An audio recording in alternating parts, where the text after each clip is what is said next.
Love has become a relevant thing in human life only because human emotion is a strong aspect of being human being.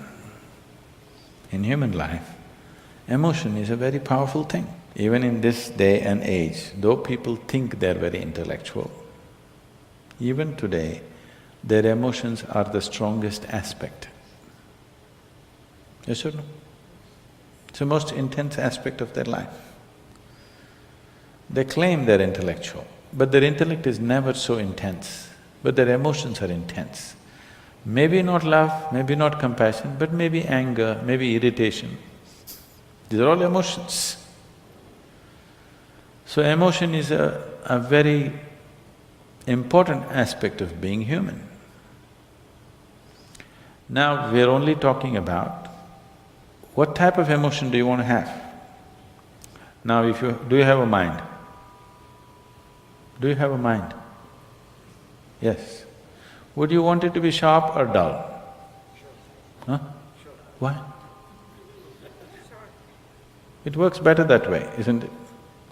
Similarly, if you have emotions, do you want to have sweet emotions or bitter emotions? Sweet emotions, it works better that way, isn't it?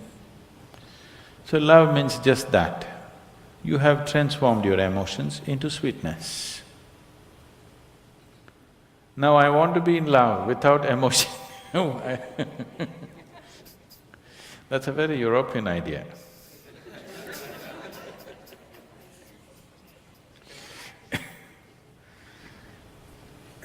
Love is an emotion.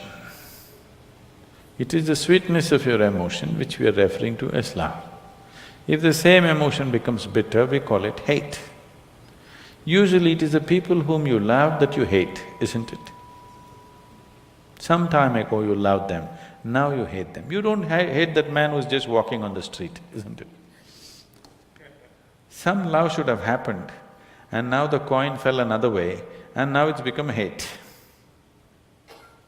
Yes?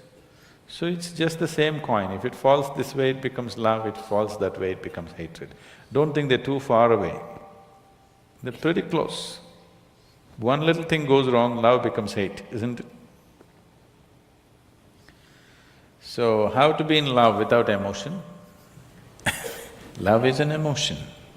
Now the choice is only, do you want your emotions to be sweet, pleasant or unpleasant emotions? That's your choice. It's an obvious choice, isn't it? But most people are keeping their emotions bitter most of the time. Bitterness need not necessarily mean they're in active hatred. They're in irritation, they're in agitation. They're in some kind of… fear is also an emotion, anxiety is an emotion. It is in some level of unpleasantness.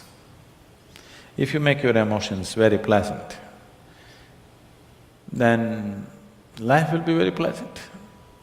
Even today, most people experience as a moment of love, as the most profound experience of their life. It is not. But they experience it that way because that is the most intense thing they have touched. What that is the deepest dimension of life they have touched is a moment of love. So they raise it to heaven. People are transporting it to heaven. People are talking about divine love. You do not know whether God loves or not. Human beings are capable of love if they're willing. Dog is capable of love. When human beings fail you, you get yourself a dog. If you get a dog, 12-year guaranteed love affair. Yes? Do not underestimate this. You get yourself a dog, every day you come home, what a welcome you get. Your wife, she's no good. One day she's one way, your children, they're not interested whether you come home or go. But your dog, every day, what an excited welcome he gives you. Nobody's capable of this, isn't it? Every day, without fail, he'll never show disinterest in you. is such a boost for you. Dog is love, for sure. Maybe it's just a spelling mistake. Typos can happen.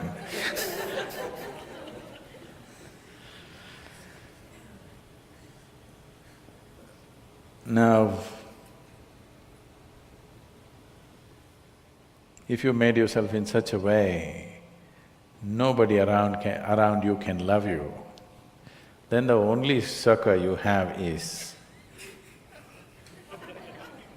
somebody must love you long distance from there. It's an unfortunate way to live. God loves you, it's the most unfortunate way to live. That means you made yourself in such a way nobody can even look at you. If people around you cannot help loving you, that's a nice way to be, isn't it? You may not be great, maybe at least you're cute. Yes? So, in yoga, we don't look at anything as love, hate, happiness, misery, we don't look at it that way. We just look at it this way. Do you want to be pleasant or unpleasant? If you become pleasant in your body, we call it health. If you become very pleasant, we call it pleasure. If your mind becomes pleasant, we call it peace. If it becomes very pleasant, we call it joy. If your emotions become pleasant, we call it love. If it becomes very pleasant, we call it compassion. If your very life energies become pleasant, we call this bliss. If it becomes very pleasant, we call it ecstasy. If your surroundings become pleasant, we call it success. So, the other names that you give are just leading to confusion. Should I be loving? You don't have to be loving. Just be pleasant in your body, pleasant in your mind, pleasant in your emotions, pleasant in your energies, you will be a wonderful being. If your emotions are pleasant, if somebody comes here, you can share that pleasantness with them. If your emotions are unpleasant, for sure you share that with people, isn't it? Yes or no? So you cannot do something that you are not. If this is feeling pleasant now, it will naturally be pleasant to everything. If this is feeling unpleasant right now, it will be nasty to everything. So instead of seeing how to make this pleasant, you want to be pleasant to somebody. That is being loving. You don't have to be loving. If everything within you has become pleasant, whatever is needed in that moment, you will do.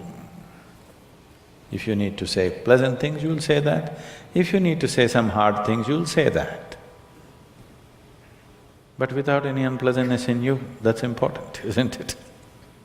If you'll have to fight a war, you'll fight it without any unpleasantness in you, that's important. Then you will do everything only to the extent it's necessary. You will not overdo anything. If you say, I love somebody, you will exaggerate things about the people whom you love. You will exaggerate good things about them.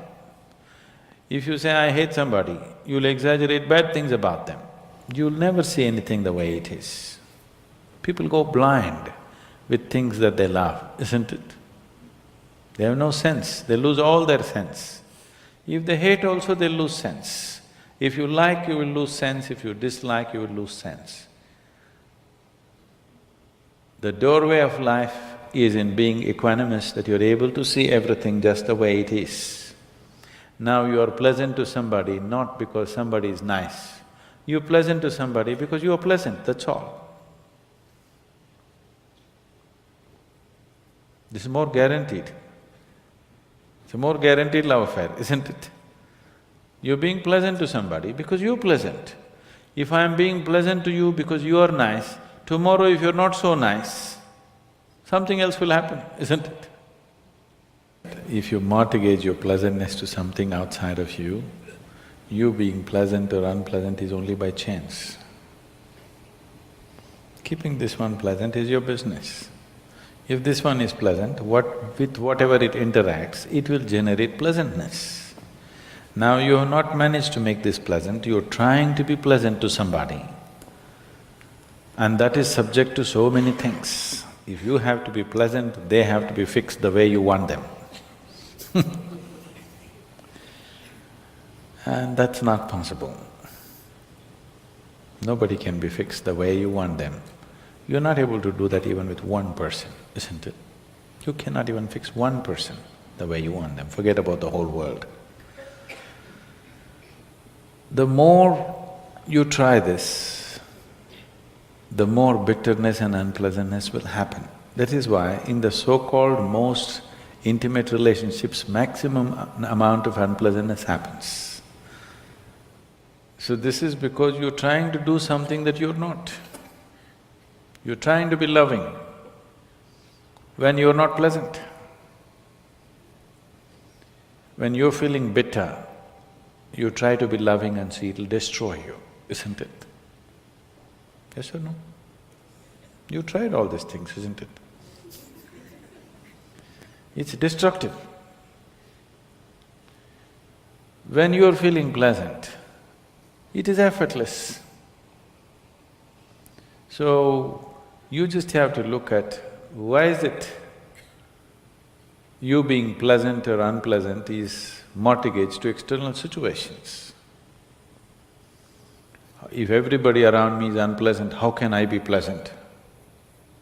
Especially if everybody around you is unpleasant, it's all the more important that you're pleasant, isn't it? Yes or no?